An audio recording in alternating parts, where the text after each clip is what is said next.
What are some things that you see that you think would be helpful for someone who's never read at an open mic before, maybe never even attended? What do you think are some helpful guidelines to consider for someone who's about to read a piece for the first time? What are about sort of like getting comfortable like on the stage maybe? Mm-hmm. You know, what's funny is like I've been involved with poetry in some ways for a long time, right? But I was never as much of a stage poet really. And so something that just in the last few years that someone, you know, who has been doing this for longer, right, kind of taught me is like the importance of just reading it out loud before you get on stage. You know, that sounds so simple, but like for a lot of people, it is scary to get on stage. So I think a lot of us do not, you know, you might like recite it in your head and it's easy for it to sound right in your head because that's not your natural speaking voice, right? Like, so to be able to hear yourself and catch where you actually,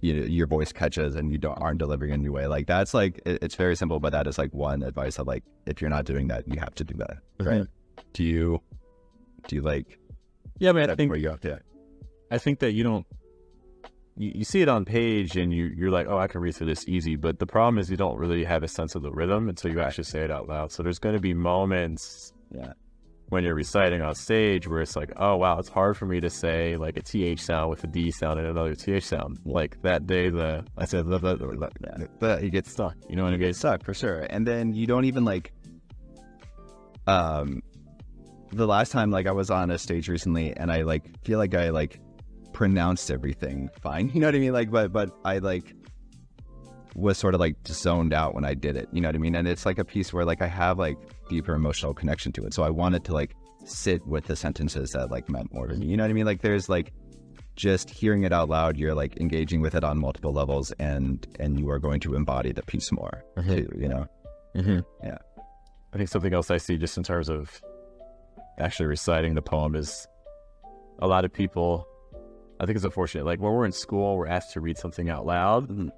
Everyone has their reading voice, you know? Yeah. I like talk like this to guys. Yeah. And a lot of times people are taking that kind of elementary school, middle school, high school reading voice and applying it to the stage. Yeah.